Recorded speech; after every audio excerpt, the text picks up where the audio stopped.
So friends, this is part 2. Already part 1లో discuss చేసుకున్నాం మనము. సో ఇప్పుడు very few doubt the suitability of democracy for their own country. How suitable is democracy for your country అంటే మీ own కంట్రీకి democracy అనేది ఎంతవరకు suitable అవుతుంది, అంటే అది ఎంతవరకు మీకు కరెక్ట్ అనిపిస్తుంది అనేది చూద్దాం. సో మనకి కింద ఒక స్కేల్ ఇచ్చారు 100 వరకు.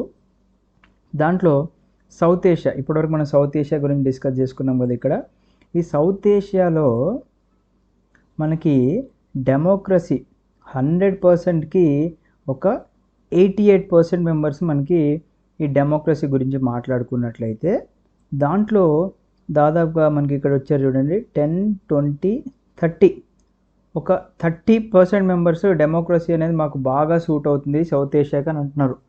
మిగతా మెంబర్స్ ఎంత? మిగతా 58% ఆఫ్ మెంబర్స్ ఏమంటున్నారంటే democracy is okay, suitable for our country అంటున్నారు.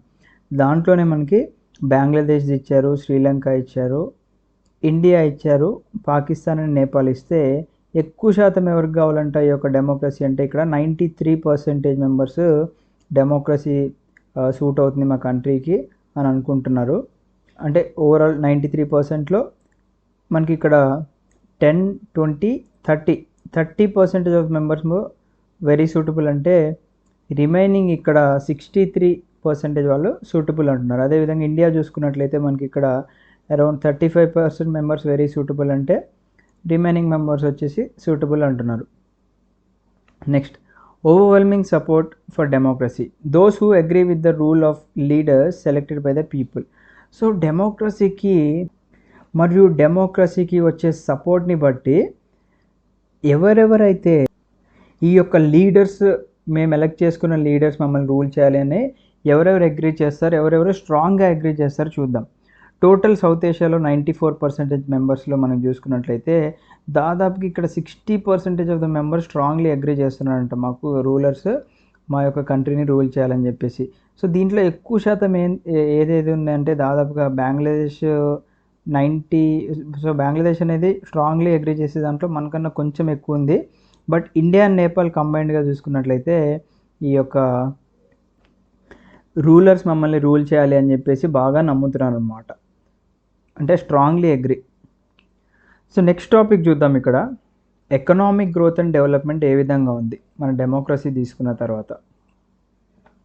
If democracies are expected to produce good governments, then it is not fair to expect that they would also produce development. Evidence shows that in practice many democracies did not fulfill this expectation. So మనకి ఇప్పటివరకు కూడా democracy ఉంటే బాగుంటుంది వేరే కంట్రీస్తో, అంటే వేరే forms of గవర్నమెంట్తో compare చేసుకుంటే అని అనుకున్నాం కదా. మరి డెమోక్రసీ కావాలి అనుకున్నప్పుడు ఈ డెమోక్రసీ నుంచి మనం గుడ్ గవర్నమెంట్ని కూడా ఎక్స్పెక్ట్ చేస్తాం కదా. సో ఇప్పుడు ఒక కంట్రీలో డెమోక్రసీ ఉందంటే ఏంటి, గవర్నమెంట్ కూడా మంచి గవర్నమెంట్ అయితే జనాలకి హెల్ప్ చేస్తుంది అనే ఉద్దేశంలో ప్రతి ఒక్కరికి ఉంటుంది. Then is it not fair to expect that they would also produce development. So మరి ఇక్కడ ఒక క్వశ్చన్ రైజ్ అవ్వచ్చు మనకి, అంటే ఇప్పుడు గుడ్ గవర్నమెంట్ ఉందంటే మరి ఆబ్వియస్గా వాళ్ళ యొక్క డెవలప్మెంట్ కూడా అదే విధంగా చేస్తారా లేదా అనే క్వశ్చన్ అనేది ప్రతి ఒక్కరిలో రైజ్ అవుతుంది. Evidence shows that in practice many democracies did not fulfil these expectations. But రియాలిటీలో చూసుకుంటే ఏమవుతుందంటే ఇక్కడ ఈ యొక్క డెమోక్రసీస్ అన్నీ కూడా ఫెయిల్ అయినట్టే. ఎందుకంటే ఇక్కడ జనాల యొక్క ఎక్స్పెక్టేషన్స్ రీచ్ అవ్వట్లేదు. ఎకనామికల్గా ఒక కంట్రీ సరిగ్గా గ్రో అవ్వట్లేదు because of these kinds of governments. If you consider all democracies and all dictatorship for the 50 years between 1950 and 2000, dictatorship have slightly hire rate of economic growth. So ఇక్కడ చూడండి మనకి 1950 నుంచి 2000 వరకు, అంటే దాదాపుగా మనకి ఇండిపెండెన్స్ వచ్చిన తర్వాత మరియు ఇదే టైంలో మనకి సెకండ్ వరల్డ్ వార్ కూడా జరుగుతున్న టైంలో అంట ఈ 50 years మనం కంపేర్ చేసుకున్నట్లయితే డిక్టేటర్షిప్లోనే ఎక్కువ ఎకనామిక్ గ్రోత్ ఉందంట. చూడండి ఆ టైంలో డెమోక్రసీకి కూడా అంత ఎకనామికల్గా గ్రో అవ్వలేదు. The inability of democracy to achieve higher economic development worries us, but this alone cannot be the reason to reject democracy. As you have already studied in economics, economic development depends on several factors: country's population size, global situation, cooperation from other countries, economic priorities adopted by the countries, etc. So మనము డిక్టేటర్షిప్లోనే ఎక్కువ rate of economic growth ఉందని చెప్పేసి డిక్టేటర్షిప్కి ఈ ఒక్క factor మీదనే మనము decide అయ్యి వెళ్ళలేమన్నమాట. ఎందుకంటే మనం ఎకనామిక్స్లో చదువుకున్నాము, ఒక కంట్రీ ఎకనామికల్గా డెవలప్ అవ్వాలి అంటే, ఆర్థికంగా ఒక కంట్రీ ఒక మంచి పొజిషన్లోకి వెళ్ళాలి అంటే దాంట్లో సెవరల్ ఫ్యాక్టర్స్ ఉంటాయి. ఒకటేంటి, countries population size. For example ఇప్పుడు మీరు చిన్న కంట్రీస్ తీసుకున్నారనుకోండి, అంటే ఏదైతే తక్కువ పాపులేషన్ ఉన్నాయి తీసుకున్నారనుకోండి, ఫర్ ఎగ్జాంపుల్ జపాన్ తీసుకున్నా కానీ, లేదా అదర్ చిన్న చిన్న కంట్రీస్ తీసుకున్నారనుకోండి, మన యూరోపియన్ కంట్రీస్, దాంట్లో ఏంటి పాపులేషన్ సైజ్ అనేది చాలా తక్కువ ఉంటుంది. కాబట్టి వాళ్ళు త్వరగా అంటే ఏదైనా డెసిషన్ తీసుకున్నా కానీ ఆ కంట్రీ మొత్తంలో ఈజీగా ఇంప్లిమెంట్ చేసే అవకాశం ఉంటుంది. అండ్ అలాగే ఎకనామికల్గా వాళ్ళు ఎక్కువ గ్రో అయ్యే ఛాన్స్ ఉంటుంది అన్నమాట, బికాస్ ఆఫ్ లెస్ పాపులేషన్. తర్వాత గ్లోబల్ సిచ్యువేషన్ బేస్ చేసుకొని, అండ్ అలాగే అదర్ కంట్రీస్ యొక్క కోఆపరేషన్ బేస్ చేసుకొని, అండ్ మన కంట్రీ అడాప్ట్ చేసుకున్న ఎకనామిక్ ప్రయారిటీస్ ఏంటి. ఫర్ ఎగ్జాంపుల్ మనం 5 year ప్లాన్స్ గురించి డిస్కస్ చేసుకున్నాం. 1950 తర్వాత అంటే మన ఇండిపెండెన్స్ తర్వాత వచ్చిన 5 year ప్లాన్స్, అంటే అది మన ఎకనామిక్ ప్రయారిటీస్ అనమాట, ఏ సెక్టర్ డెవలప్ చేసుకోవాలి ఇవన్నీ కూడా. సో ఇవన్నీ కూడా ఫ్యాక్టర్స్ ఎఫెక్ట్ చేస్తూ ఉంటాయి అన్నమాట. However the difference in the rates of economic development between less developed countries and with dictatorships and democracies is negligible. So చూడండి, మనం ఎకనామిక్ డెవలప్మెంట్ గురించి మనం ఇక్కడ మాట్లాడుకున్నట్లయితే, ఒక less developed country with dictatorship and అలాగే డెమోక్రసీస్ని రెండింటిని కంపేర్ చేసుకున్నట్లయితే అది చాలా తక్కువ అన్నమాట. So less developed countries with dictatorships కన్నా డెమోక్రసీసే ఇక్కడ చాలా బెటర్ అని అర్థం. Overall we cannot say that democracy is guarantee of economic development. అంటే ఒక కంట్రీలో డెమోక్రసీ ఉందంటే దాని అర్థం ఏంటి, మీరు అంటే వాళ్ళు ఏం గ్యారంటీ చేయరు ఎకనామికల్గా కంట్రీ అనేది చాలా ఫాస్ట్గా గ్రో అవుతుందని చెప్పేసి. But we can expect democracy not to lag behind dictatorship in this respect. So డిక్టేటర్షిప్తో కంపేర్ చేసుకున్నట్లయితే మనం వాళ్ళకన్నా బెటర్ అని చెప్పేసి చెప్తున్నాం అనమాట. So when we find such significant difference in the rates of economic growth between countries under dictatorship and democracy, it is better to prefer democracy as it has several other positive outcomes. So మనకి ఇలాంటి situations వచ్చినప్పుడు, అంటే democracy కానీ లేకపోతే dictatorship కానీ ఈ యొక్క economical development పరంగా చూసుకున్నట్లయితే మనకి ఏది బెటర్ అనే ఆప్షన్ చూస్ చేసుకోవాల్సి వస్తే మనము ఆబ్వియస్గా డెమోక్రసీనే చూస్ చేసుకోవాలన్నమాట. ఎందుకంటే ఈ డెమోక్రసీలో మనకి చాలా పాజిటివ్ అవుట్కమ్స్ ఉన్నాయి కాబట్టి. సో ఇప్పుడు ఒక పాజిటివ్ సైడ్లోనే వెళ్దాం. ఒక కంట్రీ ఎకనామికల్గా బాగా గ్రో అయింది. మరి ఆ కంట్రీ ఎకనామికల్గా గ్రో అయింది అంటే ఆ కంట్రీలో ఉన్న వెల్త్ ఆ కంట్రీ మొత్తానికి కూడా ఈక్వల్గా డిస్ట్రిబ్యూట్ అవుతుందా? లేదు. అలా ఏ కంట్రీలో కూడా జరగదన్నమాట. ఇక్కడ ఒక ఇమేజ్ కనిపిస్తుంది చూడండి. ఇతను ఒక బాడీ బిల్డర్. ఎవరు? ఓన్లీ ఒక రిచ్ పీపుల్ అనమాట. అంటే ఇది ఇక్కడ ఈ ఫోటోని బట్టి మనకి ఏమర్థం అవుతుందంటే, రిచ్ పీపుల్ దగ్గర ఎక్కువ వెళ్తుంది, మిడిల్ క్లాస్ వాళ్ళ దగ్గర కొంచెం వెళ్తుంది. బట్ పువర్ పీపుల్ చూడండి, లైక్ మనకి చికెన్ లెగ్ పీస్ తీసుకున్నట్లయితే రిచ్ పీపుల్ మొత్తం తినేసి లాస్ట్కి బొక్కలు మిగిలిసి ఆ బొక్కలు పువర్ పీపుల్కి ఉన్నాయన్నమాట. ఆ విధంగా ఉంది ఇక్కడ. సో మనకి ఇక్కడ ఇమేజ్ గురించి ఏం చెప్తున్నారు, the disparities between the rich and poor. అంటే ఒక ఎకనామికల్గా డెవలప్ అయిన కంట్రీలో రిచ్ పీపుల్కి మరియు పూర్ పీపుల్కి మధ్యలో ఏ విధమైన డిఫరెన్సెస్ ఉన్నాయి, అండ్ ఎకనామికల్గా డెవలప్ అయిన కంట్రీలో కూడా వెల్త్ అనేది ఈక్వల్గా డిస్ట్రిబ్యూట్ అవ్వట్లేదు అని చెప్పేసి మనకి చాలా క్లియర్గా తెలుస్తుంది. సో ఇక్కడ economic growth and income distribution gains of 2000 to 2006 వరకు ఉన్న మనకి కార్టూన్లో చాలా క్లియర్గా తెలుస్తుంది. సో మనకి ఇక్కడ ఏం క్వశ్చన్స్ రైజ్ అవుతున్నాయి, should the gains of economic growth be evenly distributed. So మనకి ఎకనామికల్గా గ్రో అయిన కంట్రీస్లో కూడా మనకి ఈవెన్గా ఎందుకు డిస్ట్రిబ్యూట్ అవ్వట్లేదు, and how can the poor get a voice for a better share in the nation. మరి ఈ యొక్క కంట్రీలో మరి పువర్ పీపుల్కి అన్యాయం జరుగుతుంది కదా, మరి వాళ్ళు నోరు మెదపకుండా తొక్కేస్తున్నారు, మరి వాళ్ళకి ఎప్పుడు అవకాశం వస్తుంది, and what can the poor countries do to receive a greater share in the world's wealth. మరి వరల్డ్ వెల్త్లో కంపేర్ చేసుకున్నట్లయితే మరి పూర్ పీపుల్కి ఎప్పుడు అవకాశం వస్తుంది అని చెప్పేసి ఇక్కడ క్వశ్చన్ చేయడం జరిగింది. So economic outcomes of democracy. So democracy base చేసుకొని ఎకనామికల్గా ఏమేమి అవుట్కమ్స్ ఎక్స్పెక్ట్ చేయొచ్చో చూద్దాం ఒకసారి. సో ఇక్కడ ఇమేజ్ అనేది చాలా క్లియర్గా చెప్తుంది మనకి. ఏమని, ఒక వ్యక్తి ఎకనామికల్గా డెవలప్ అవ్వని వ్యక్తికి ఫస్ట్ హౌసింగ్ గురించి చూద్దాం. సరే, మాకు ఇల్లు లేదు, వాకిలి లేదు, ఏం లేదు, సరే ఓకే. హెల్త్ కేర్, అట్లీస్ట్ ఏదైనా రోగం వస్తే ఒక హాస్పిటల్కి వెళ్ళి చూపించుకోవడానికి డబ్బులు లేవు, ఓకే. పోనీ స్కూల్కి వెళ్ళి చదువుకుందామంటే అవకాశం కూడా లేదు. బట్ లాస్ట్కి పూర్ పీపుల్ అందరూ కూడా బాగా ఆకలితో అలమటిస్తున్నారనమాట. అంటే ఒక కంట్రీలో సిచ్యువేషన్ చూడండి ఎలా ఉందో. మాకు ఇల్లు వద్దు, హెల్త్ కేర్, స్కూలింగ్ కూడా వద్దు, అట్లీస్ట్ మా ఆకలి తీర్చేటట్లయినా ఒక గవర్నమెంట్ ప్లాన్ చేయండి అనే సిచ్యువేషన్కి వచ్చిందనమాట. So arguments about democracy tend to be very passionate. This is how it should be. For democracy appeals to some of the deep values.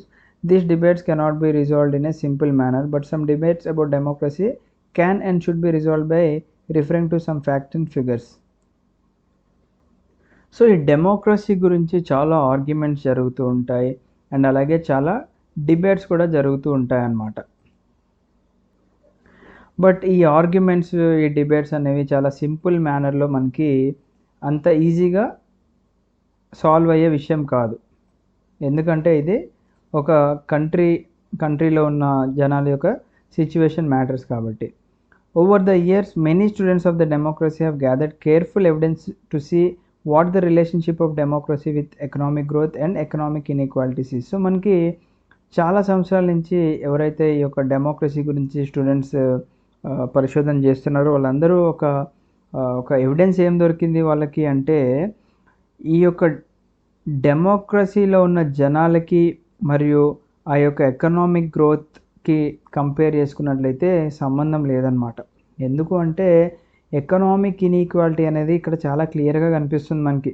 ఇప్పుడు ఒక కంట్రీ ఇందాక చెప్పుకున్నాం ఎకనామికల్గా గ్రో అయిందంటే దాని అర్థం ఏంటి అంటే ఆ కంట్రీ మొత్తం కూడా ఈక్వల్గా వెల్త్ అనేది డిస్ట్రిబ్యూట్ అవ్వట్లేదు. ఇక్కడ రిచ్ వాళ్ళు రిచ్గానే ఉంటున్నారు, ఇంకా రిచ్ అవుతున్నారు. బట్ పూర్ వాడు అంటే పేదవాడు ఇంకా పేదరికతలోకి దిగజారుతున్నాడు అనమాట. సో ఇక్కడ మనకి కొన్ని టేబుల్స్ ఇచ్చారు చూడండి. Table 1 shows that on an average dictatorial regimes have had a slightly better record of economic growth, but when we compare their record only in poor countries there is virtually no difference. So ఇక్కడ చూస్తే మనము table 1 rates of economic growth for different countries 1950 నుంచి 2000 వరకు చూసుకున్నట్లయితే ఈ యొక్క economic growth అనేది ఏ కంట్రీలో ఎలా ఉందో ఒకసారి చూసుకుందాం. Types of regimes and countries growth rate. All democratic రెజిమేస్లో అంటే డెమోక్రసీ ఎక్కడైతే ఉందో అక్కడ చూసుకున్నట్లయితే ఎకనామిక్ గ్రోత్ అనేది 3.95% మాత్రమే ఉంది. బట్ హైయెస్ట్ ఎక్కడ ఉంది? ఇక్కడ 4.42% అనేది డిక్టేటర్షిప్ ఉంటుంది చూసారా, అక్కడ ఉంది. అంటే example north Korea. Poor countries under dictatorship and poor countries under democracy, ఈ రెండు కంపేర్ చేసుకున్నా కానీ డిక్టేటర్షిప్లోనే మనకి 1950 నుంచి 2000 వరకు కూడా ఈ యొక్క ఎకనామిక్ గ్రోత్ అనేది ఎక్కువగానే ఉంది కంపేర్ చేసుకున్నట్లయితే పూర్ కంట్రీస్. బట్ ఈ యొక్క ఫ్యాక్టర్ని బేస్ చేసుకొని మనము డెసిషన్కి రాలేమన్నమాట. ఇప్పుడు టేబుల్ 2 చూసుకుందాం. So percentage of national income, top 20%, bottom 20%. So ఈ టేబుల్ 2లో మనకి ఏం చెప్తున్నారు అంటే డెమోక్రటిక్ కంట్రీస్ తీసుకున్నారు. మరి ఇందాకంటే డిక్టేటర్షిప్తో కంపేర్ చేసుకున్నాము. ఇప్పుడు ఈ యొక్క డెమోక్రసీ ఎక్కడైతే ఉందో ఆ యొక్క కంట్రీస్ని మనం కంపేర్ చేసుకొని చూసుకున్నట్లయితే top 20% of the people take away more than 60% of the national income. అంటే ఒక నేషన్ అంటే ఇప్పుడు ఫర్ ఎగ్జాంపుల్ మన భారతదేశం తీసుకుందాము. భారతదేశం తీసుకున్నట్లయితే దాంట్లో మన భారతదేశం జనరేట్ చేసే ఇన్కంలో ఎంత శాతం ఆఫ్ ద అంటే ఇప్పుడు ఒక 60% ఆఫ్ ద ఇన్కమ్ ఉందనుకోండి, అంటే ఒక 100 రూపాయల్లో ఒక 60 రూపాయలు కేవలం ఒక 20 మందికే సొంతమవుతుందన్నమాట. ఓకే. రిమైనింగ్ 80 మంది కేవలం ఈ యొక్క 40% ఇన్కమ్‌నే అడ్జస్ట్ అవుతుందన్నమాట. సో, ఆ పర్స్పెక్టివ్‌లో చూసుకున్నట్లయితే సౌత్ ఆఫ్రికాలో టాప్ 20% ఆఫ్ ద ఇన్కమ్ ఏదైతే అంటే టాప్ 20% మెంబర్స్ 64.8% ఆఫ్ ద వెల్త్‌ని హోల్డ్ చేస్తున్నారన్నమాట. అండ్ బాటమ్ 20% మెంబర్స్కి కేవలం 2.9% ఆఫ్ ద వెల్త్ మాత్రమే అందుతుంది వాళ్ళకి. అదేవిధంగా బ్రెజిల్ కానీ, రష్యా కానీ, యుఎస్ఏ, యూకే, డెన్మార్క్, హంగేరీ ఇవన్నీ కూడా చూసుకోవచ్చు మనం ఇక్కడ. వీటన్నిటిలో కంపేర్ చేసుకున్నట్లయితే కొంచెం డెన్మార్క్ అండ్ హంగేరీ వాళ్ళు చాలా మంచిగానే ఉన్నారు. ఎందుకంటే టాప్ 20% మెంబర్స్ ఏదైతే ఉన్నారో వాళ్ళందరికీ కేవలం 34.5% ఆఫ్ వెల్త్ మాత్రమే వెళ్తుంది. రిమైనింగ్ మిడిల్ వాళ్ళకు ఉంటే బాటమ్ 20% వాళ్ళకి అట్లీస్ట్ ఇక్కడ ఒక 10% అండ్ అలాగే దాదాపు ఇక్కడ కూడా ఒక 10% వెల్త్ అనేది వెళ్తుందన్నమాట. So these countries are much better అని చెప్పుకోవచ్చు మనం. అంటే డెమోక్రటిక్ కంట్రీస్ మనం కంపేర్ చేసుకున్నట్లయితే ఈ కంట్రీస్ చాలా బెటర్ వెల్త్ షేరింగ్లో కంపేర్ టు ఈ సౌత్ ఆఫ్రికా కానీ, బ్రెజిల్ కానీ చూడండి మరీ దారుణంగా 2.9%, 2.6% మాత్రం వెళ్తే ఇస్తున్నారు బాటమ్ 20 మెంబర్స్కి. అండ్ యూఎస్ఏ కూడా తక్కువేం కాదు. యూఎస్ఏ కూడా కేవలం 4% మాత్రమే ఇస్తుందన్నమాట.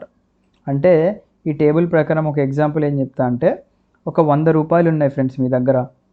ఆ 100 రూపాయలు ఉంటే డెన్మార్క్ కూడా ఏం చేస్తున్నాడు, ఒక 34 రూపాయలు ఒక 20% మెంబర్స్ తీసుకుంటున్నారు, టాప్ 20%. బట్ బాటమ్ 20 అంటే పేదవాడికి కూడా ఇక్కడ ఒక 10% ఇస్తున్నారు. రిమైనింగ్ మిడిల్ క్లాస్ వాళ్ళందరికీ ఒక 80% దాకా వెళ్తుంది. సో ఆ విధంగా చూసుకోండి టేబుల్ని. నెక్స్ట్ టాపిక్ వచ్చేసి reduction of inequality and poverty. అంటే అసమానతను మరియు పేదరికాన్ని ఏ విధంగా రెడ్యూస్ చేయాలి. Perhaps more than development it is reasonable to expect democracies to reduce economic disparities. So మనకి డెవలప్మెంట్ అనేది పక్కన పెడితే ఆ డెవలప్మెంట్తో మనకి వచ్చే ఏదైతే ఇన్కమ్ ఉందో అంటే ఎకనామికల్గా ఆ యొక్క ఇన్కమ్ అనేది ఈక్వల్గా షేర్ చేసినట్లయితే ఈ యొక్క ఎకనామిక్ డిస్పారిటీస్ అనేవి రావన్నమాట. ఎందుకంటే ఈ యొక్క ఎకనామిక్ డిస్పారిటీస్ని తగ్గించవచ్చు. సో దట్ పేదవాడికి కూడా ఇక్కడ ఒక అవకాశం అనేది కలుగుతుంది. Even when a country achieves economic growth will wealth be distributed in such a way that all citizens of the country will have the share and lead a better life. ఇది జరగట్లే ఎక్కడ కూడా. కంట్రీలో వెళ్తున్నా కానీ అది ఎవరికి అంటే ఒక పేదవాడుగానే ఉండిపోతున్నాడు, అంతేగాని పేదవాడు రిచ్ అవ్వట్లేదు. Is economic growth in democracies accompanied by increased inequalities among people or do democracies lead to a just distribution of goods and opportunities. So ఒక డెమోక్రటిక్ కంట్రీలో ఈ యొక్క ఎకనామికల్ గ్రోత్ అనేది జనాలలో ఇన్ఈక్వాలిటీని అనేది తీసుకొస్తుందా, లేదా ఈ యొక్క డెమోక్రసీ జస్ట్ మనకి ఒక డిస్ట్రిబ్యూషన్ గూడ్స్ డిస్ట్రిబ్యూషన్ మరియు ఆపర్చునిటీస్ మాత్రమే కల్పిస్తున్నాయా అనేది ఇక్కడ ఒక క్వశ్చన్గా మారింది. సో మన భారతదేశంలో పోవర్టీ అనేది చాలా ఎక్కువగానే ఉంది, అంటే పేదరికత. మరి డెమోక్రసీ అనేది రూల్ ఆఫ్ ద మెజారిటీ. అంటే ఇప్పుడు ఇక్కడ మెజారిటీ ఆఫ్ ద పీపుల్ మన భారతదేశంలో ఎవరున్నారు, పూర్ పీపులే ఉన్నారు. మరి పూర్ పీపుల్ అందరూ కలిసి ఒక నాయకుడిని ఎన్నుకున్నట్లయితే ఇండైరెక్ట్గా ఇక్కడ ఏం తెలుస్తుంది, democracy must be A rule of the poor. అంటే ఇక్కడ నువ్వు పూర్ పీపుల్కి న్యాయం చేయడానికి వచ్చిన రూలర్ అయితే, అంటే నువ్వు ఒక పేదవాడికి న్యాయం చేయడానికి వచ్చిన నాయకుడు అయితే నువ్వు అక్కడ పేదవాడికి ఎందుకు న్యాయం చేయట్లేదు అనేది ఇక్కడ ఒక కేసు అనమాట. So democracies are based on a political equality. So all individuals have equal weight in electing representatives. Parallel to the process of bringing individuals into the political arena on an equal footing, we find growing economic inequalities. So ఏ కంట్రీలో అయితే democracy follow అవుతున్నారో అక్కడున్న జనాలందరికీ కూడా ఆ యొక్క రూలర్స్ని elect చేసుకోవడానికి ఈక్వల్ వెయిటేజ్ అనేది ఉంటుంది. అంటే ఇప్పుడు ఫర్ ఎగ్జాంపుల్ నేను ఒక పేదవాడిని, నా ఓటుకి ఒక 10 పాయింట్స్ ఉన్నాయి అనుకుందాం. ఒక ధనవంతుడు ఓటుకి ఒక 90 పాయింట్స్ ఏం లేవు కదా, ఇట్లా పాయింట్ సిస్టమ్ లాంటిది ఏం లేదు కదా. అందరికీ కూడా ఈక్వల్ వెయిట్ అనేది ఉంది ఒక ఇండివిజువల్ని ఎన్నుకోవడానికి. Parallel to the process of bringing individuals into the political arena on an equal footing we find growing economic inequalities. So మనము ఈ విధంగా ఎన్నుకోబడిన నాయకుడు ఎవరైతే ఉన్నారో అతను ఆ పాలిటిక్స్లోకి వచ్చిన తర్వాత ఏమవుతుంది, ఎకనామిక్ ఇన్ఈక్వాలిటీస్ అనేది ఖచ్చితంగా వస్తున్నాయి అన్నమాట ప్రతి ఒక్క దేశంలో కూడా.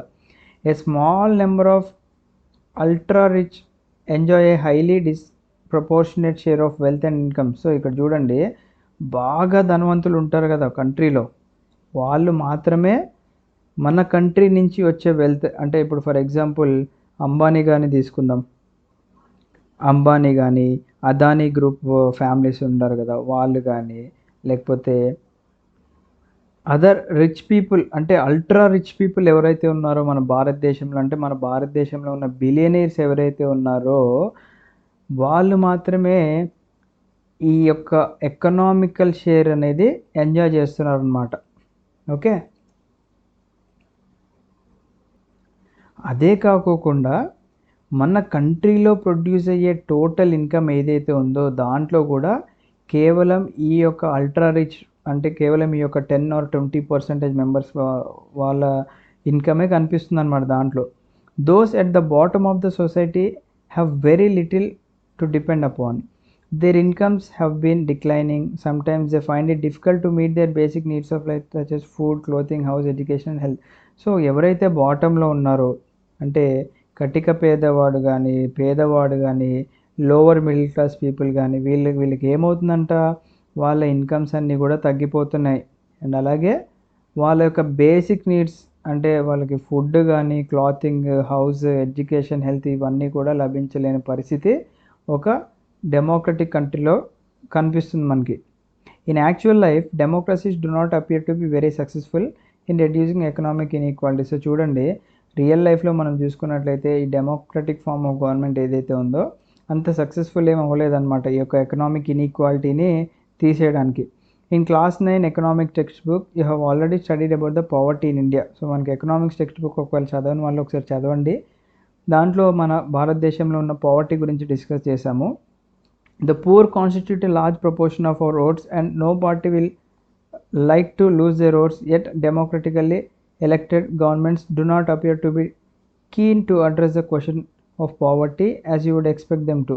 సో ఇక్కడ చూడండి, మన కంట్రీలో ఎక్కువ జనాలు ఉన్నది పూర్ పీపుల్ మాత్రమే, అంటే పేదవాళ్ళే ఎక్కువ ఉన్నారు. అంటే వాళ్ళ ఓట్స్ అనేది మీకు ఎలక్షన్స్ అప్పుడు బాగా హెల్ప్ అవుతాయి. బట్ ఏ ఒక్క పార్టీ కూడా ఎలక్ట్ అయిన తర్వాత వాళ్ళ గురించి పట్టించుకోవట్లేదు అనమాట. ఫర్ ఎగ్జాంపుల్ తెలంగాణలో తీసుకున్నట్లయితే ఎక్కువగా కేసీఆర్ గారు ఏం చేస్తారు, ఎలక్షన్స్ ముందు బాగా అంటే ఫార్మర్స్కి కానీ పూర్ పీపుల్స్ కానీ పెద్ద పెద్ద స్కీమ్స్ తీసుకొని వస్తారు వాళ్ళకి. సో వాళ్ళ యొక్క ఓటింగే ఇక్కడ ఆయనకి ఇంపార్టెంట్ అనమాట. అంటే వాళ్ళ యొక్క ఓట్స్ యొక్క మెజారిటీతోనే ఈయన గెలుస్తున్నాడు KCR. So the situation is much worse in some other countries. So ఇంకా కొన్ని కంట్రీస్లో ఇంకా సిచ్యువేషన్ అనేది ఇంకా దారుణంగా ఉందంట.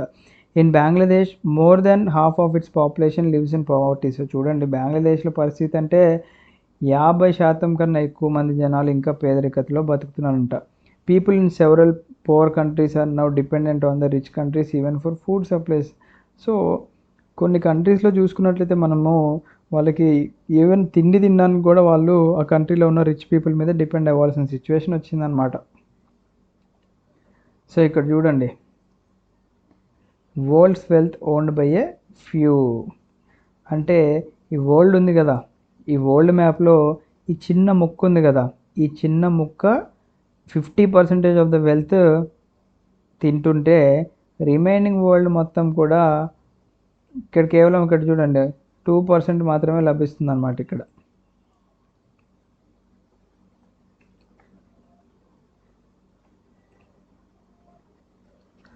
So accommodation of social diversity. Do democracy lead to peaceful and harmonious life among citizens.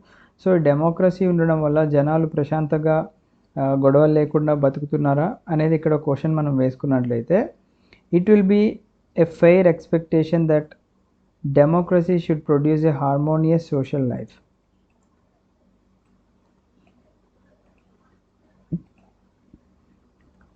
So democracy ఉంటే జనాల యొక్క ఎక్స్పెక్టేషన్ ఏంటి ఇక్కడ అంటే, వాళ్ళ యొక్క అనుకున్నట్టు హార్మోనియస్ సోషల్ లైఫ్ అంటే వాళ్ళు ఎక్స్పెక్ట్ చేసే అంత పీస్ఫుల్ అండ్ అలాగే అనుకూలంగా బతికేస్తాం అనే ఉద్దేశం ఎవరైనా ఎక్స్పెక్ట్ చేస్తారు ఒక డెమోక్రటిక్ ఫార్మ్ ఆఫ్ గవర్నమెంట్లో. ఎందుకంటే ఇక్కడ మనకి ఎలాంటి ఇంటర్నల్ కాన్ఫ్లిక్ట్స్ ఉండవు, అంటే ఎలాంటి గొడవలు లేవు, ఎలాంటి యుద్ధాలు కూడా జరుపుకోకుండా ఒక కంట్రీలో. ఇప్పుడు పాత రోజులు తీసుకున్నట్లయితే కింగ్డమ్స్ ఉంటాయి కాబట్టి ఒక కింగ్డమ్ మీద ఇంకొక కింగ్డమ్ వాళ్ళు వచ్చేసి దాడి చేయడం అలాంటివి చూస్తూ ఉన్నాం కదా. బట్ ఇప్పుడు డెమోక్రసీ వచ్చింది కాబట్టి మేము పీస్ఫుల్గా అంటే మేము ఎక్స్పెక్ట్ చేసే లైఫ్ స్టైల్ని మేము ఎంజాయ్ చేయొచ్చు అని ఎవరికైనా ఎక్స్పెక్టేషన్ ఉంటుందన్నమాట. సో ప్రీవియస్ చాప్టర్స్లో చూసాం మనం డెమోక్రసీస్ వల్ల సొసైటీస్ అనేది ఏ విధంగా డివైడ్ అయినవి. అండ్ అలాగే ఈవెన్ ఫస్ట్ చాప్టర్లో జోయల్ సార్ చెప్పారు హౌ బెల్జియం అనేది సక్సెస్ఫుల్గా ఎలా నెగోషియేట్ చేసింది వేరే కంట్రీస్ అండ్ అంటే ఎథ్నిక్ పాపులేషన్ ఉన్న కంట్రీస్లో ఎలాంటి డిఫరెన్సెస్ అనేవి ఉండేవి అండ్ దాంట్లో నుంచి సక్సెస్ఫుల్గా బెల్జియం అనేది ఎలా నెగోషియేట్ చేసింది అనేది ఆల్రెడీ ఆ చాప్టర్స్ చూసే వచ్చారు. So democracies usually develop a procedure to conduct their competition.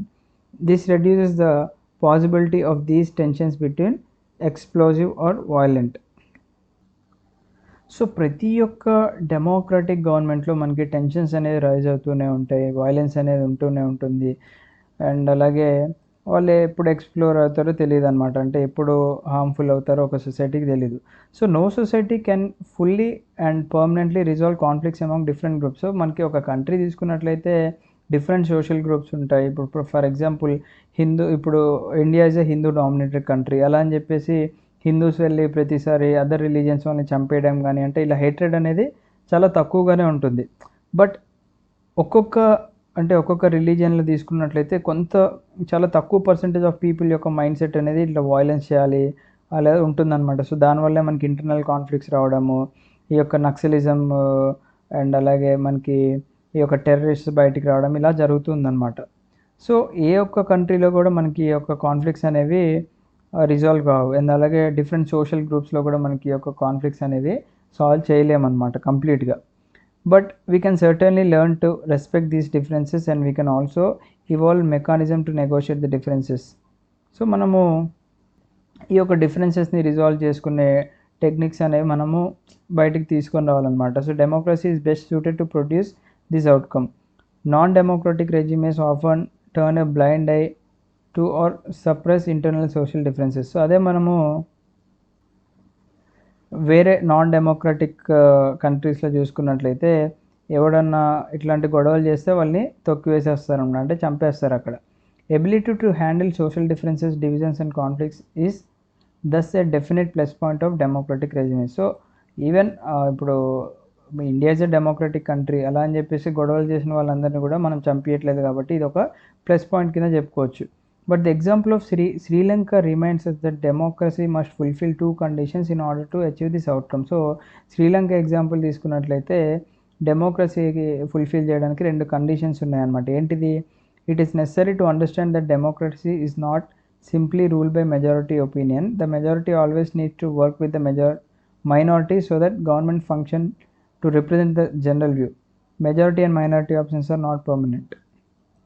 So ఇక్కడ ఏమంటున్నారంటే డెమోక్రసీ అనేది majority of the people opinion బట్టి రన్ అవ్వదు, ఎందుకంటే అక్కడ మైనారిటీ ఆఫ్ ద పీపుల్ కూడా ఉన్నారు. అంటే ఇప్పుడు ఒక 100 మందిలో ఒక 70 మంది ఒక దానికి డిసైడ్ అయ్యారు. సో ఆ 70 మందిని బేస్ చేసుకొని మిగతా 30 మంది సఫర్ అయ్యే అవకాశం ఇక్కడ కలగకూడదు అనమాట, ఎందుకంటే ఇక్కడ మైనారిటీ ఆఫ్ ద పీపుల్ కూడా సఫర్ కాకుండా ఉండాలన్నమాట.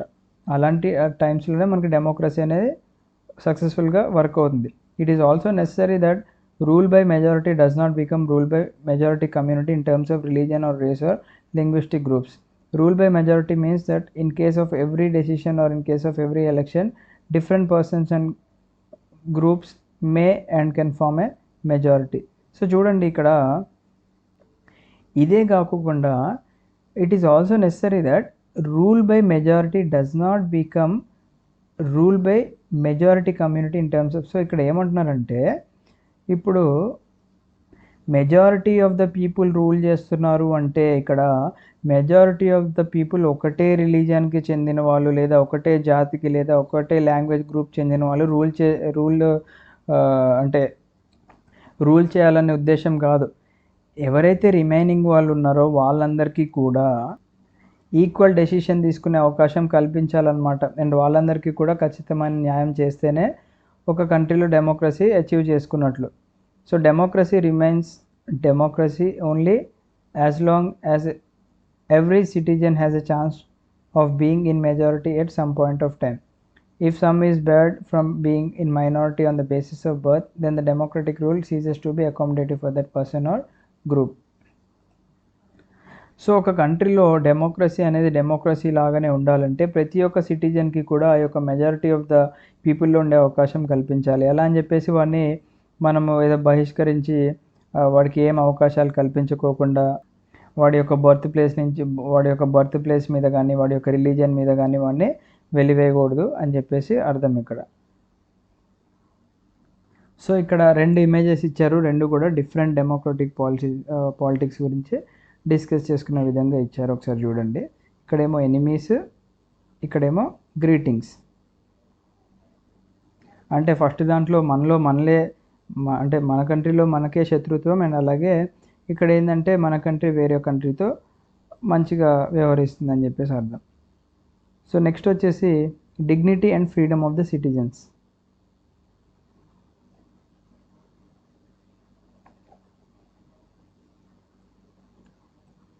సో ప్రతి ఒక్క కంట్రీలో కూడా, ప్రతి ఒక్క డెమోక్రటిక్ కంట్రీలో కూడా ప్రతి ఒక్క ఇండివిజువల్కి డిగ్నిటీ అనేది అవసరం, అండ్ అలాగే ఫ్రీడమ్ కూడా ఖచ్చితంగా అవసరం అన్నమాట.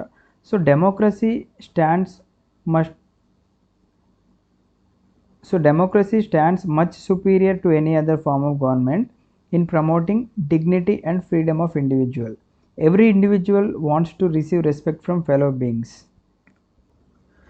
So ఇండివిజువల్ యొక్క డిగ్నిటీని ప్రమోట్ చేయడానికి కానీ, ఇండివిజువల్కి ఫ్రీడమ్ కల్పించడానికి, ఇండివిజువల్కి రైట్స్ హక్కులు కల్పించడానికి కూడా డెమోక్రసీ అనేది చాలా బెటర్ అనమాట రిమైనింగ్ వాటితో కంపేర్ చేస్తే. ఎందుకంటే ప్రతి ఒక్క ఇండివిజువల్కి కూడా ఒక రెస్పెక్ట్ అనేది పక్కన వాళ్ళ నుంచి కోరుకుంటూ ఉంటాడు. Often conflicts arise among individuals because some feel that they are not treated with due respect. The passion for respect and freedom are basis of democracy. So కొంతమంది ఇండివిజువల్స్లో ఇలాంటి కాన్ఫ్లిక్ట్స్ అనేవి వస్తూ ఉంటాయి అన్నమాట. ఎందుకు కొంతమంది ఏం ఫీల్ అవుతారంటే మమ్మల్ని సరిగ్గా ట్రీట్ చేయట్లేదు అని చెప్పేసి ఫీలింగ్ వస్తుంది. కాబట్టి అలాంటి ఫీలింగ్ వచ్చినప్పుడే ఇలాంటి ఇష్యూస్ అనేది రైజ్ అవుతూ ఉంటాయి అన్నమాట. And the passion for respect and freedom are the basis of democracy. Democracies throughout the world have recognised this at least in principle.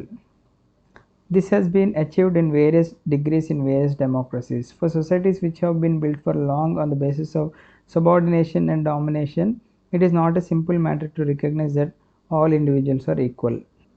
So ప్రతి ఒక్క డెమోక్రటిక్ కంట్రీకి మాకు రెస్పెక్ట్ కావాలి అంటే అక్కడ ఉన్న ఇండివిజువల్కి రెస్పెక్ట్ కావాలి, అక్కడ ఉన్న ఇండివిజువల్స్కి స్వేచ్ఛ కావాలి అని చెప్పేసి కోరుకుంటూ ఉంటారు. That is the basis of democracy. So డెమోక్రసీలో ఇది మినిమం అనమాట.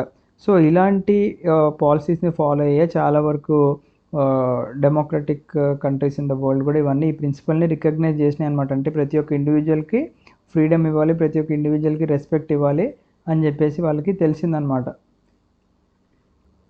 బట్ కొన్ని సొసైటీస్ ఏం చేశాయి, ఆ యొక్క డామినేషన్ అనేది చూపించింది అనమాట. అంటే పాతకాలం నుంచి వాళ్ళు డామినేట్ చేసుకుంటూ వచ్చి ఉన్న వాళ్ళకి ఏమనిపిస్తుంది, ఈ యొక్క డిగ్నిటీ రెస్పెక్ట్ ఇవన్నీ మాకు అవసరం లేదు, అందరు ఇండివిజువల్స్ ఈక్వల్ కాదు అని చెప్పేసి చెప్తారనమాట. ఎందుకంటే వాళ్ళు మా సొసైటీ లేదా మా వర్గం వాళ్ళే తోపులు అన్న విధంగా ఉంటుంది వాళ్ళకి. Take the case of dignity of women. Most societies across the world were historically male dominated societies. So మనకి విమెన్ యొక్క డిగ్నిటీ గురించి మాట్లాడుకుంటే చాలా వరకు వరల్డ్లో ఉన్న సొసైటీస్ అన్నీ కూడా మేల్ డామినేటెడ్ సొసైటీసే. Long struggles by women have created some sensitivity today that respect to and equal treatment of women are necessary. So మీకు ఆల్రెడీ ఫ్రెంచ్ రెవల్యూషన్లో డిస్కస్ చేసుకున్నాం మనం. అంటే 9th క్లాస్ హిస్టరీలో మీరు చూసుకున్నట్లయితే విమెన్ ఈక్వల్గా ట్రీట్ చేసేవాళ్ళు కాదు, విమెన్కి ఈవెన్ ఓటింగ్ రైట్స్ కూడా ఇచ్చేవాళ్ళు కాదనమాట. సో అలా జరిగింది వరల్డ్ హిస్టరీ మనం ఫ్రెంచ్ రెవల్యూషన్లో తీసుకున్నట్లయితే. బట్ అలాంటి టైమ్స్లో కూడా విమెన్ స్ట్రగుల్ చేశారనమాట, మాకు కూడా ఓటింగ్ రైట్స్ కల్పించండి అన్న. తర్వాత ఏమైంది, వాళ్ళకు ఓటింగ్ రైట్స్ కల్పించారు కానీ వాళ్ళకి ఎటువంటి పొలిటికల్ అంటే పొలిటికల్గా వాళ్ళకి ఎటువంటి సీట్స్ కానీ ఎటువంటి అధికారం కానీ కల్పించలేదన్నమాట. సో అట్లా మనకి ఇన్ఈక్వాలిటీ అనేది కనిపించింది. ఈ యొక్క విమెన్ని ఈక్వల్గా ట్రీట్ చేయలేదు మెన్తో, అండ్ ఎక్కువగా కూడా మేల్ డామినేట్ చేశారనమాట సొసైటీస్ని. సో విమెన్ మనకి చాలా రోజుల నుంచి మహిళలు స్ట్రగుల్ చేసిన తర్వాత ఈ యొక్క సెన్సిటివిటీ అనేది ఇప్పుడు అర్థమైంది. ఏంటి, ప్రతి ఒక్కరిని అంటే ప్రతి ఒక్క విమెన్ని కూడా ఈక్వల్గా అంటే మగవాళ్ళతో సమానంగా ట్రీట్ చేయాలి అనేది ఇప్పుడు అర్థమైంది మన వాళ్ళకనమాట. సో ఇదంతా కూడా ఒక డెమోక్రటిక్ సొసైటీతో మనం అచీవ్ చేసుకోవచ్చు. That does not mean that women are actually always treated with respect, but once the principle is recognised it becomes easier for women to wage a struggle against what is now unacceptable legally and morally. So దీన్ని బట్టి చూసుకున్నట్లయితే మనము అంటే ప్రతిసారి కూడా విమెన్కి equal respect అనేది దక్కట్లేదు. ఎందుకంటే ఈ యొక్క విమెన్కి ఈ యొక్క ప్రిన్సిపల్ అనేది తెలిసినట్లయితే వాళ్ళకి ఈజీ అవుతుంది అనమాట. అంటే ఇప్పుడు ఏదైనా స్ట్రగుల్ చేయాలన్నా కానీ, లేకపోతే లీగల్లీ వాళ్ళని యాక్సెప్ట్ చేయకపోయినా కానీ, మోరల్లీ వాళ్ళు డౌన్ అయినా కానీ వాళ్ళకి ఇప్పుడు అవకాశం అనేది ఉందన్నమాట. In a non democratic setup this unacceptability would not have legal basis because the principle of individual freedom and dignity would not have the legal and moral force there. So ఇక్కడ మీరేంటి, ఒక నాన్ డెమోక్రటిక్ కంట్రీలో చూసుకున్నట్లయితే అక్కడ democracy లేని చోట విమెన్కి ఈవెన్గా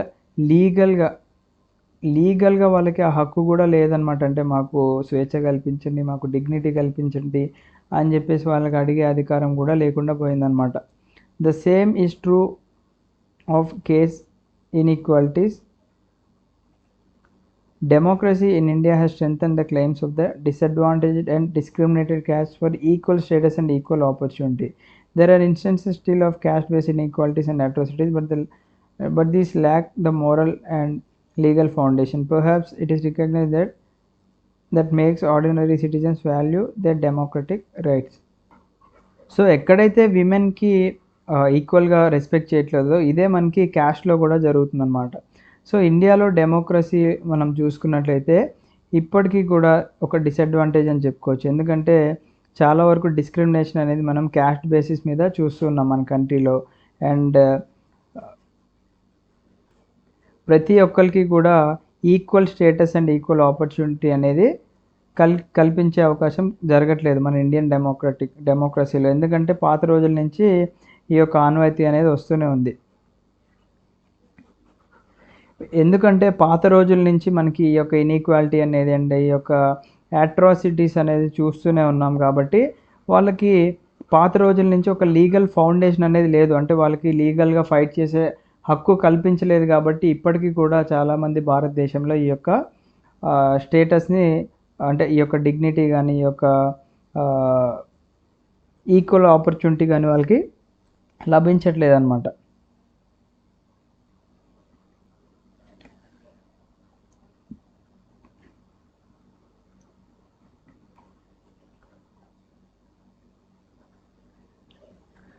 so next ఏమంటున్నారు, expectations from democracy also function as the criteria for judging any democratic country అంటున్నారు. అంటే ఇప్పుడు మన భారతదేశంలో చూసుకున్నట్లయితే డెమోక్రసీ ఉంది. అండ్ ఇక్కడ ఏమవుతుంది అంటే ఇక్కడ ప్రతిసారి కూడా మనకి డెమోక్రసీ అనేది ఒక టెస్ట్ పాస్ అవుతుంది అంటే ఇంకొక టెస్ట్ ఇమీడియట్గా వచ్చి పడుతుంది అనమాట. అంటే డెమోక్రసీలో ఒక సిచ్యువేషన్ అనేది అరైజ్ అయితే దానికి సొల్యూషన్ తీసుకొచ్చింది అన్న క్రమంలో ఇంకొక సిచ్యువేషన్ వస్తుందన్నమాట. So as the people get some benefits of democracy they ask for more and want to make democracy even better. So ఎప్పుడైతే జనాలకి కొన్ని బెనిఫిట్స్ అనేవి ఒక డెమోక్రసీ నుంచి లభిస్తున్నాయి, సో అలాంటి టైంలో ఏమంటున్నారు మన వాళ్ళు, మాకు ఇంకా ఈవెన్ బెటర్గా చేయాలి, ఈవెన్ బెటర్ అవకాశాలు కల్పించాలి, ఆ విధమైన కోరికలు కోరుకుంటాను అనమాట.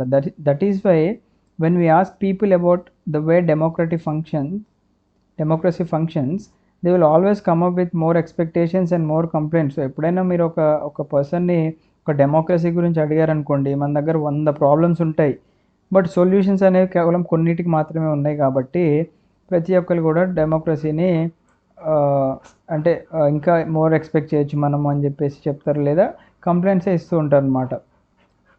The fact that people are complaining is itself a testimony to the success of democracy. It shows that people have developed awareness and the ability to expect and to look critically at power holders and the high and the mighty. So జనాలు democracy గురించి complaint చేస్తున్నారంటే ఇక్కడ democracy success అయిందని చెప్పుకోవచ్చు. ఎందుకంటే జనాలు ఆ యొక్క డెమోక్రసీ ఎలా ఫంక్షన్ అవుతుందో తెలుసు, జనాలకి అవేర్నెస్ అనేది వచ్చిందనమాట. డెమోక్రసీ ఏ విధంగా వర్క్ చేయాలి అండ్ అలాగే మన వాళ్ళు ఎక్స్పెక్టేషన్స్ కూడా ఎక్కువగా ఉన్నాయన్నమాట. అంటే ఎవరైతే అధికారం కలుగుతారో వాళ్ళ నుంచి మనం ఏ విధమైన ఎక్స్పెక్టేషన్స్ పెట్టుకోవచ్చు అని చెప్పేసి. So A public expression of dissatisfaction with democracy shows the success of the democratic project. So ఈ యొక్క పబ్లిక్ ఎక్స్ప్రెషన్ ఏదైతే ఉందో ఈ యొక్క డిస్సాటిస్ఫాక్షన్ ఇదే చెప్తుంది మన డెమోక్రసీ అనేది సక్సెస్ అయిందని చెప్పేసి. It transforms people from the status of A subject into that of A citizen. So ఒక పర్సన్ని ఒక సబ్జెక్ట్ నుంచి ఒక కంప్లీట్ సిటిజన్ కింద మారుస్తుంది అనమాట. Most individuals today believe that their vote makes a difference to the way the government is run and to their own self interest. So మనకి అందరికీ ప్రతి ఒక్క ఇండివిజువల్కి తెలుసు అనమాట ఇప్పుడు అతని ఓట్ అనేది ఎంత ఇంపార్టెంట్ ఒక కంట్రీకి అండ్ అలాగే అతని ఓట్ అనేది ఎంత డిఫరెన్స్ తెస్తుంది ఒక గవర్నమెంట్ చేంజ్ అయితే అనేది ప్రతి ఒక్కరు కూడా తెలిసిందనమాట. సో ఎవరైతే మా ఓట్ డిఫరెన్స్ తెస్తుంది అనుకునే వాళ్ళు ఉన్నారో ఆ యొక్క కంట్రీస్ చూద్దాం మనం. ముందుగా ఇక్కడ స్కేల్ 0 to 80లో తీసుకున్నట్లయితే 65 మెంబర్స్ ఏం చెప్తున్నారు, 80 మెంబర్స్లో సౌత్ ఏషియాలో అంటే ఆన్ అన్ యావరేజ్ 65% అనేది మనకి ఈ యొక్క ఓట్ అనేది డిఫరెన్స్ తీసుకొస్తుంది అనుకుంటున్నారు. సో అదేవిధంగా మన బంగ్లాదేశ్లో చూసుకున్నట్లయితే 80 మెంబర్స్లో 66 మెంబర్స్ అనుకుంటున్నారు అండ్ అలాగే 80 మెంబర్స్లో 67 మెంబర్స్ ఇన్ ఇండియా అనుకుంటున్నారు ఓట్ అనేది డిఫరెన్స్ వస్తుంది అని. నేపాల్లో చూడండి అతి ఎక్కువగా 75 మెంబర్స్ అనేది వాళ్ళ యొక్క ఓట్ చేంజ్ చేస్తుంది ఈ యొక్క గవర్నమెంట్ ఫేట్ అనేది అనుకుంటున్నారు. నెక్స్ట్ పాకిస్తాన్లో కేవలం 50 మెంబర్స్ అండ్ అలాగే శ్రీలంకలో 65 మెంబర్స్ అనమాట. So this is all about chapter 8 friends. ఇంకొక చాప్టర్ ఉంది అండ్ ఈ చాప్టర్ కూడా నేను ప్లేలిస్ట్లో అప్డేట్ చేస్తాను. అండ్ మన ఛానల్లో ఆల్రెడీ మీకు తెలుసు ప్లేలిస్ట్ సెక్షన్కి వెళ్తే మీకు అన్ని చాప్టర్స్ యొక్క ప్లేలిస్ట్ మీకు అవైలబుల్గా ఉన్నాయి. లైక్ 6 to 10 జాగ్రఫీ ప్లేలిస్ట్లో అవైలబుల్గా ఉంది, 6 to 10 హిస్టరీ ప్లేలిస్ట్ ఉంది మన దగ్గర, 9 and 10 ఎకనామిక్స్ ప్లేలిస్ట్ ఉంది బికాస్ ఎకనామిక్స్ 9th క్లాస్ నుంచి స్టార్ట్ అవుతుంది కాబట్టి. అండ్ 6 to 10 సైన్స్ ఉంది అండ్ అలాగే 6 to 10 పాలిటీ కూడా. ఈ యొక్క 2 చాప్టర్స్ కంప్లీట్ చేస్తే అయిపోతుంది. So thank you friends. రేపు రిమైనింగ్ ఈ యొక్క చాప్టర్ కూడా కంప్లీట్ చేద్దాం, ఛాలెంజెస్ టు డెమోక్రసీ అనేది. Thank you friends. జై హింద్.